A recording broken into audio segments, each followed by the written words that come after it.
After d4, d5, bishop f4, c5, the London system is on the board. e3, knight c6, and in the previous videos I went through c3 and the queen b6 idea. There will be more videos about this because there's much more to talk about. I'm going to go through knight f3 now, which is another option. Now here the queen b6 move doesn't make much sense because this pawn isn't very weak at the moment. So now knight f6. And after the move bishop b5, here's the move I recommend. It's queen a5 check. Now this is a fork, but it doesn't win the bishop because of knight c3. That is the only move to save the king from a check and protect the bishop. So now knight e4, already putting pressure on this knight. So what does white do? There's plenty of options. Let's say I'm going to start with queen d3. Now this is not accurate because this is punished already. Black will play c4 now, attacking the queen, and the queen will have to move away and she will have to go to a square where she will no longer be able to protect c3. So let's say queen e2, for example, with queen d1 wouldn't make any difference. After this move, knight takes knight. Now of course, taking back will be a mistake because simply the queen can take the pawn and take the rook. So now there's a threat on this queen, and of course the white player will have to save the bishop because it's under attack. A move like queen d2 doesn't work in this case because of knight takes bishop, and this knight is protecting the queen, so black is completely winning. So white will have to trade the bishop for the knight. It comes with check, so we have to take back. And now again, this knight is threatening to just leave and get saved. So of course white will have to either take it, but take it's not possible again because of the fork. Queen takes pawn and then wins the rook. So queen d2 is the only move. And now we cannot save the knight in e4, for example, or anywhere else because we would lose the queen.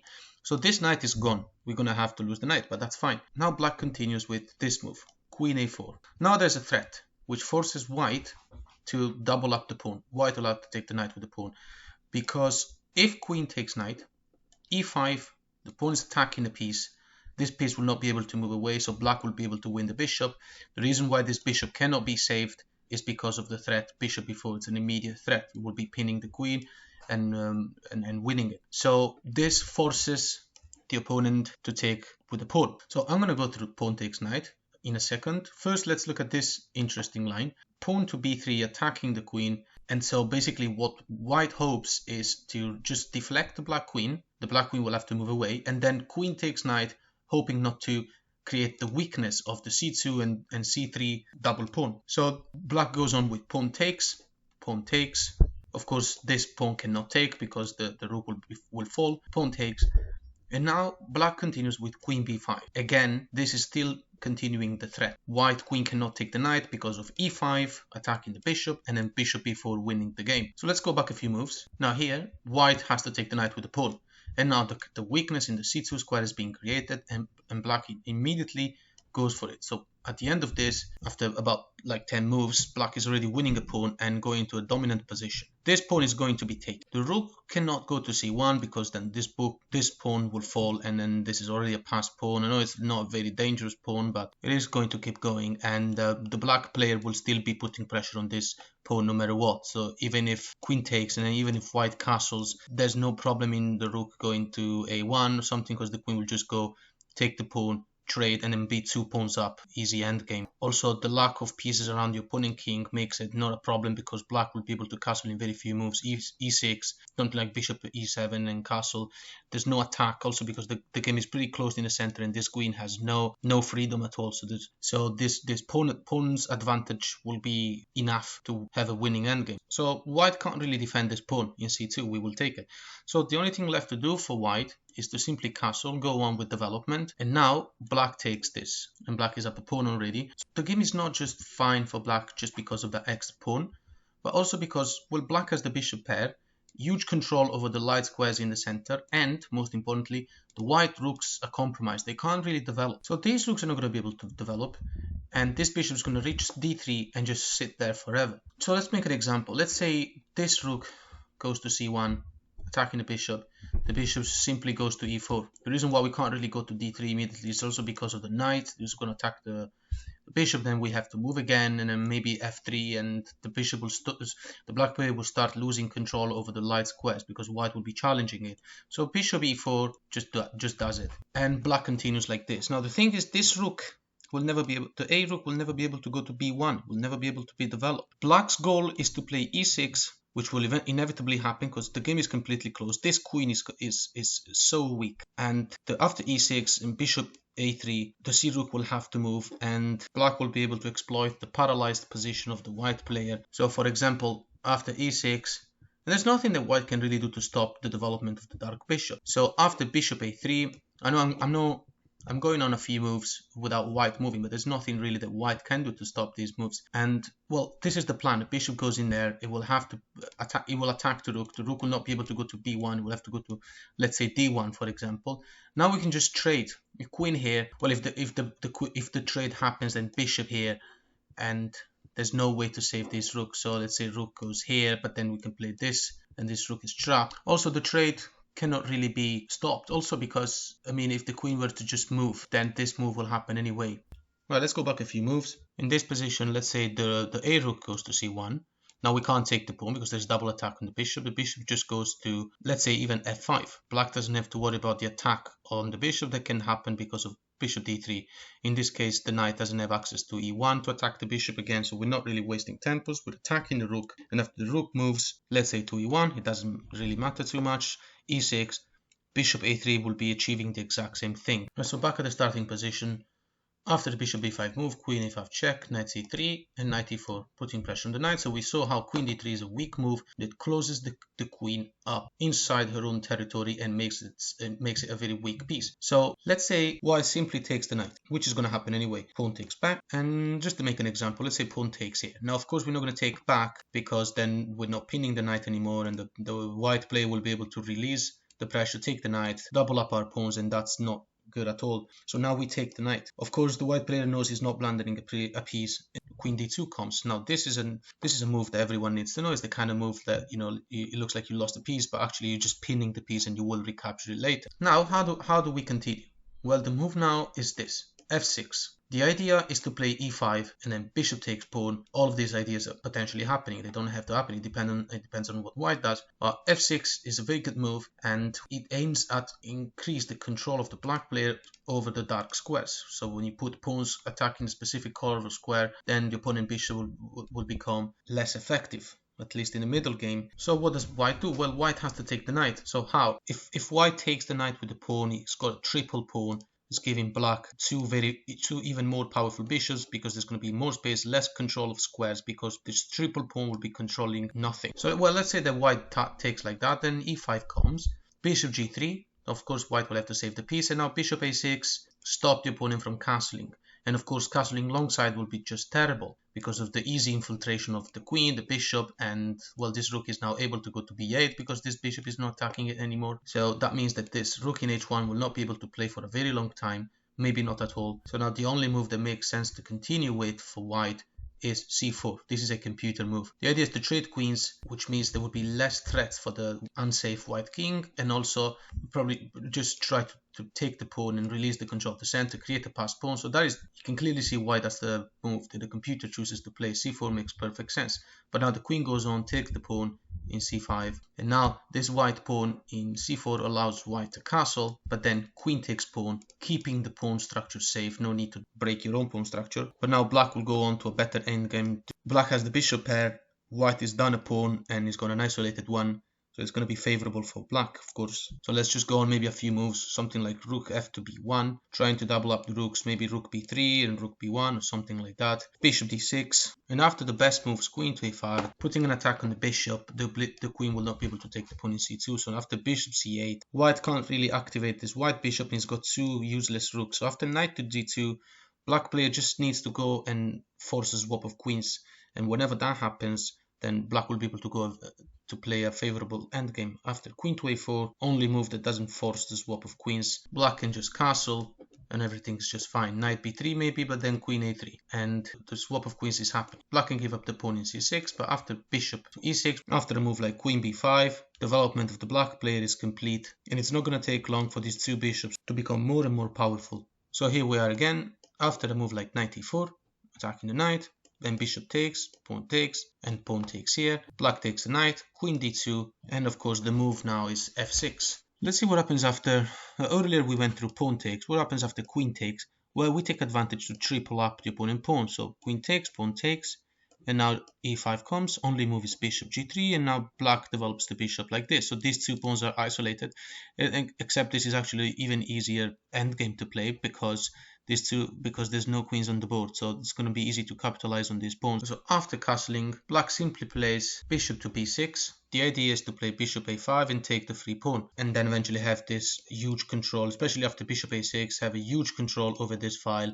And now that the center is closed by the pawns, the black rook has got access to b8. So after bishop b6 and a move like a4, in order to allow maybe the rook to a3 and defend the pawn, this is simply met by bishop a5 anyway. In fact, white is becoming very passive and he cannot really employ rooks to defend pawns because then white will not be using the rooks. So after, let's say, rook a3, then it just allows the infiltration of the black rooks all the way to the second rank maybe, and a move like c4 to save the pawn. Well, taking the pawn wouldn't be nice because then we are winning a pawn, but we're also doubling up and isolating this pawn, which is silly.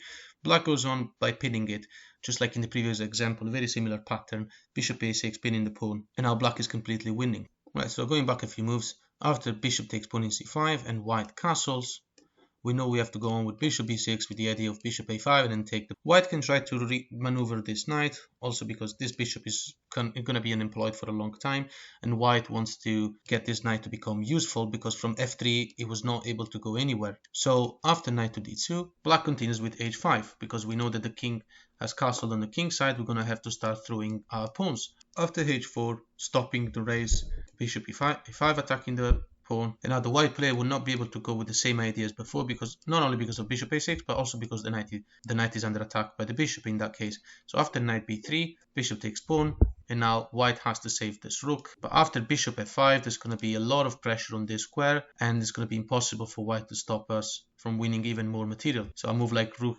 f to c1, for example, again will be employing the rook to protect the pawn. So that's not the best thing you can be doing for a rook because you want to be active. Black continues with a5. The idea is to kick the knight away because once the knight is gone from that square, we will finally be able to play bishop to d2, removing the rook from the control of c2, and then just infiltrate our other bishop and just probably trapping one of these rooks and just allowing easy infiltration of the black rooks. Can white stop it? Yeah, well, okay, well, let's say a4. Well, let's say a4 will be the only way to kind of keep things going for a bit, but then the black player will just go with playing a normal game, and white's got an isolated pawn, black's got an extra pawn and superior pawn structure, white has a completely useless bishop and the rook that is confined to the role of protecting a pawn, whereas black rooks are both going to be playing the game soon enough. Right, so back from the start, queen a5 check, knight c3 only move, and now knight e4. What happens if white doesn't want to close the game completely like before and make useless queens and go to a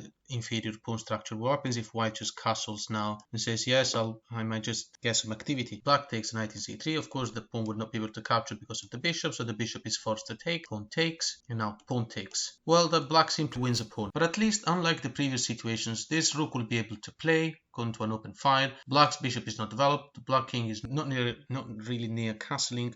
Black cannot play the usual f6, e5 setup and have full domination over the dark squares in the center. So white might be willing to give up a pawn. So black now has a pawn advantage, but he has to play accurately in order to consolidate. So now the move to continue is g6. Of course, this bishop doesn't have a future going from this diagonal because, well, there's no way to kick this bishop away. Usually when you play f6 and e5 and the bishop is forced to go to g3, you can put the bishop in e7 or d6. In this case, that's just never going to happen. Even if you play e6, then the bishop just doesn't have access to this square. Bishop g7 looks like a much better diagonal. Anyway, it's white to move, and what's the best move of the white player? Well, knight can go for this pawn and take the pawn in c6. The plan is queen f3 going for this weak pawn, and then white will be doing just fine. So of course we can't really play the f6 idea here. It doesn't make sense to do so. Black continues with g6, try to develop as soon as possible and get the bishop to a lovely diagonal. So white recaptures the pawn that was lost, and black plays bishop g7. So now the best way to continue for white is queen to f3, attacking this pawn. How does black protect that pawn? By developing the bishop. In fact, in these type of positions, we don't really need to play a move like e6, because maybe it might just look more natural, but it creates a few dark squares weaknesses around the king, and also it makes this bishop It doesn't allow an excellent development of the bishop. The e pawn doesn't have to be pushed immediately. Bishop e6 is just fine. Black wants to castle and reserve for himself the possibility in the future to play f6, e5. So now black has a threat. The threat is to take the pawn in d4, which comes with an attack on this knight. This knight can't really move anywhere that makes sense except e5, but this just allows black to take the pawn, and after pawn takes back, black will be happy to take the queen and create a double isolated pawn. So how to continue now? Let's say white plays this move, rook a to b1, removing the rook from the diagonal that is being attacked by the bishop. So of course it's not like this exact game is going to happen, but these are the patterns that need to be followed. So when there is a pawn in d5, one in c5 like this, for example,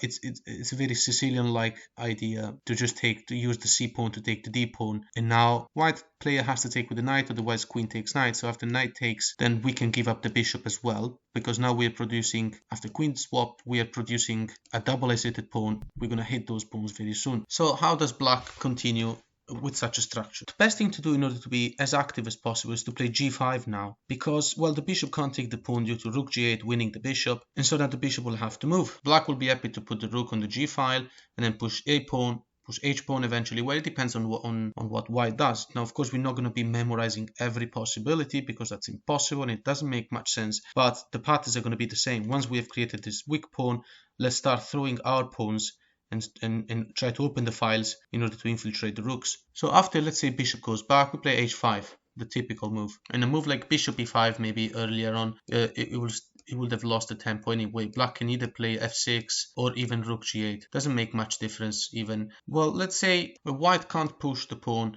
because it'll be taken. h4 is silly because it allows black to swap pawns. So after best move by white, which is this one, rook b8 check, forcing a swap, rook takes and bishop takes. Black consolidates the advantage with bishop h3 attacking the rook. The rook will have to move potentially to an open file, let's say e1. This is the most threatening move that white can play because of rook e5 threat, going for two different pawns or forking them. Black just plays a5 because the pawn was being attacked by the bishop, and after rook e5 the bishop comes back to e6, protects the pawn, and rook g5 is met by f6. So now the rook is going into trouble already. So if rook g7, for example, king f8, and if rook goes to all the way to g2, then h4. The idea is to play bishop h3, which traps the rook. The rook will not be able to go to g3 because of the pawn, g4 because of the bishop, g5 because of the pawn, g6, then king f7 comes with an attack on the rook. The rook's also attacking the bishop. White's position is falling apart. Now, this was just an example of one of the many endgames that can arise after this opening, but the patterns are going to be very similar each time. Right, back at the beginning, we are going through this variation where the white player tries to get some activity by just castling and going on with development and ignoring the c3 pawn. So after knight takes, and obviously bishop takes knight and pawn takes back, comes with check, pawn takes. Now the queen just takes the pawn in c3.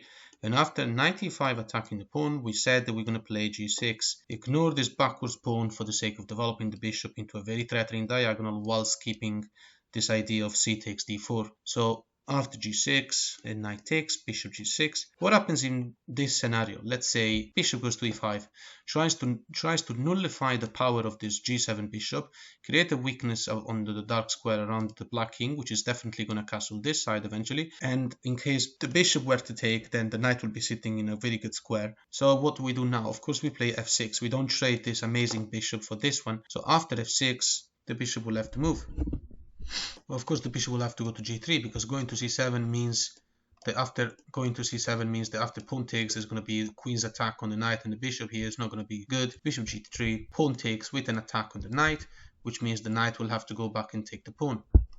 And now black continues with this move that we've seen pretty often in these videos, bishop a6, attacking the rook, so forcing the rook to go to e1, only move. And now black plays king f7. Also, in order to give more protection to the e6 square, where the knight would have been happy to go to, black will be happy to continue with something like e5, take more control of the center, and then just develops the rooks and go for the weaknesses of the weakness of the isolated pawn of the opponent, and potentially activate this bishop later on. The best move now by white, and this is pretty challenging to find, it's a computer move, is knight to b5. Well, of course, because if bishop takes knight, then queen comes here, gives a check, and then recaptures the bishop, so then white's position will actually be very good. Also, the knight comes Also, the knight comes with an attack on the queen. And well, first of all, it's going to be difficult for the white players to even find a move like that. But it is not like, it's definitely not impossible. And after a bit of thinking, a good player will definitely be able to come up with this idea. Queen c6 anyway comes. We don't allow this. We keep attacking the knight. And now after knight moves to c7, only square that makes sense to go to. Also because if the knight goes to a3, then where is he going to go next? Basically nowhere. So after knight to c7 with an attack on the rook, the white player is finally determined to remove the bishop pair from the opponent. And there's nothing that black could have done to avoid this.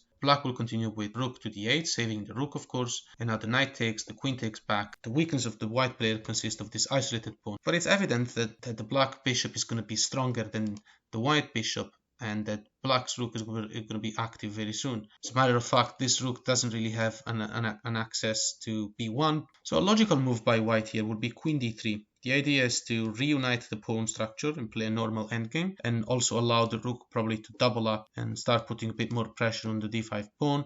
Well, we don't allow this, of course we don't, because we've been doing so much in order to create this weakness of the isolated pawn. It wouldn't make any sense to take this queen, of course, so we're going to have to save it. So queen c6, keep control of this lonely pawn, at least for the moment. And after rook to d1, black continues with f5, coming with an attack on the rook. And after rook a to b1, black consolidates the advantage by playing rook to d7. Now, this is to assume that the white player will only play the best possible moves in the position, which is just simply never going to happen unless you're playing against Stockfish itself. The best move by white now, once again I'm going to pick the absolute best move of the white player, is c4. This is very obvious.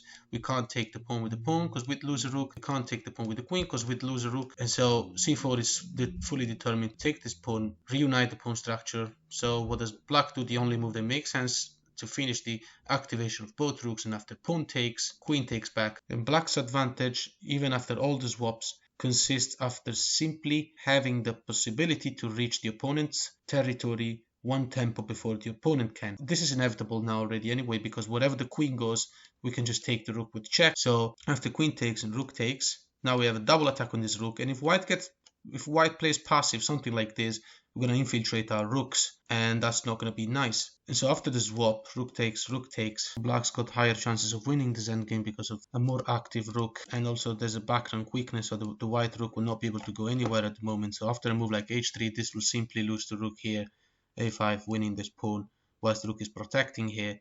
The rook will not be able to protect this pawn in a2, neither from a1 or b2 because of the bishop. So now I find this scenario very instructive, because in this situation, as we said, h3 will be punished by rook a5. But if white plays bishop h4, there's a very deep reason for this. It's because now this stops us from going to a5 and attack the pawn. Because if we do so, after rook a5, rook b7 will be putting more pressure on this pawn, and so we will have to defend it. How do we defend it? Well, bishop f6 will be wrong, and there's an excellent reason for that, because bishop takes and king takes. Now, the bishop in g7, which was defending this, which was attacking the squares b2 and a1, he's no longer attacking them.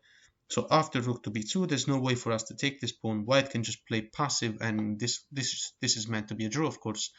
Or the other option was, after the bishop h4, the other option is to play bishop f8, but this pawn is pinned, we can't push it, and this bishop is now confined to a role of defense. And so after the rook just goes back maybe, and then bishop g7, and then rook b7 again, we'd be repeating these moves. And so what's the move? The move now is a5.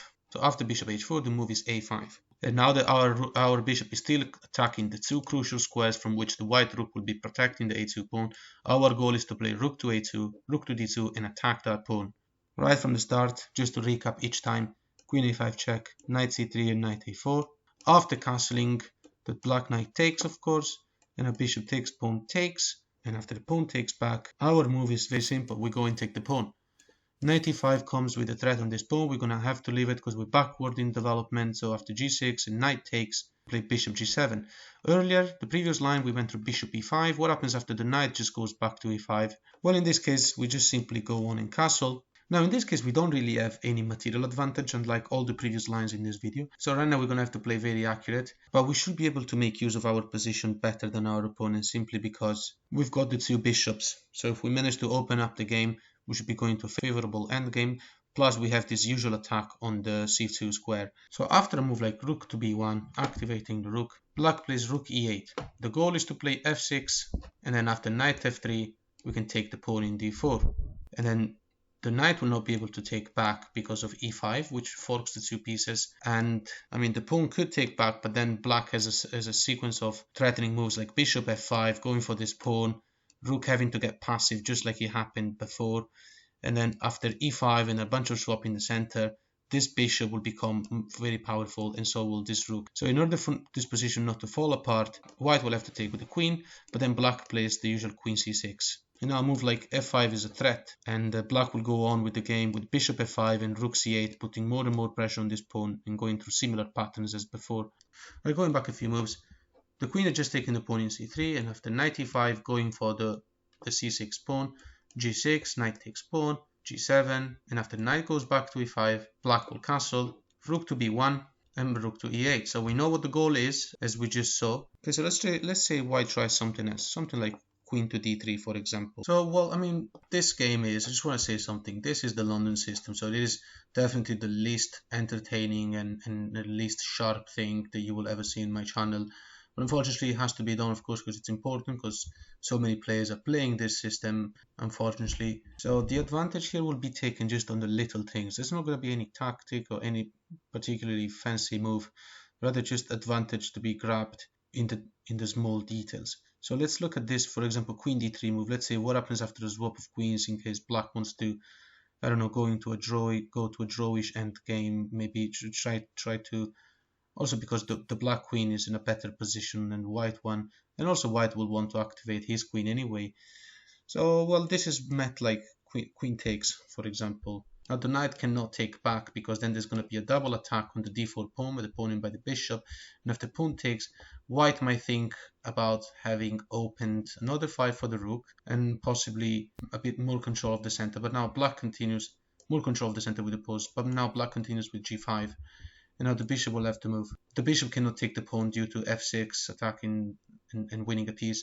So after g5, bishop goes to g3, and f6, the knight will have to move. So let's just go on a few more moves to see how this endgame is going to be played. There's a reason why the name of this channel is Endgame Strategies, is because once we consider that our opponent will play the best possible moves, and we look at the setup, we look at the middle game, and how to transition into the most favorable endgame, and how to take it from there.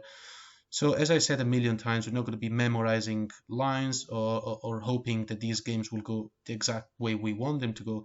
That's not the point. The point is how to exploit a faulty setup. So after f6, knight c6, for example, black develops the bishop and it comes with an attack on the knight. Yeah, the knight could have gone to f3, for example, but then we would have just played bishop f5, attacking the pawn, and we have more control over the e4 square. You know, we're pinning the pawn in d3, and something like, I don't know, rook protecting like this, we could just attack it more, and the pawn is pinned.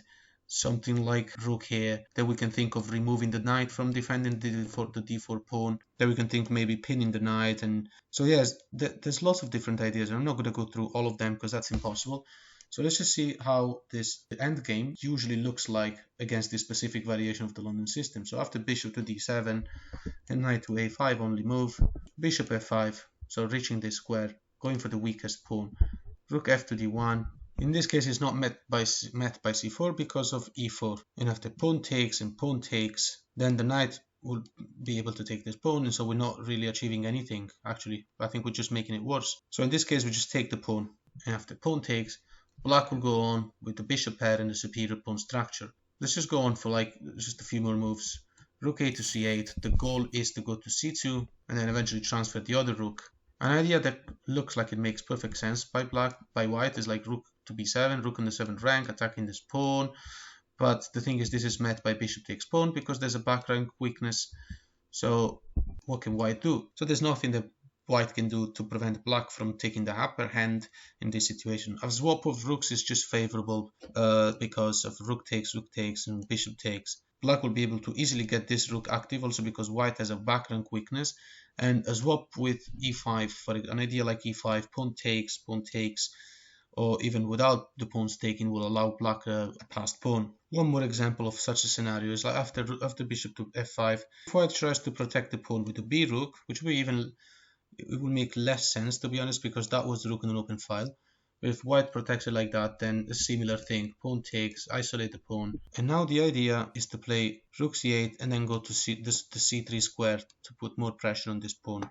Well, let's make a recap. I'm just going to show the very last line. After knight f3, knight f6, and the bishop b5 move is met by the check, knight c3, knight a4. After castle, this is the line that gives white the most chances, even though the most chances you could possibly get if you play the London system are still not that many. So after castling, then knight takes, bishop takes with check, we take back, pawn takes, and we go and win a pawn. And so yeah, that's how sharp a London system game can get. You fight for pawns basically. So after knight e5, e6, we leave this pawn to be taken for the development of the bishop. And after knight e5, we castle, and with rook b1, as we agreed, we will continue with the rook e4, e8 with the goal of f6.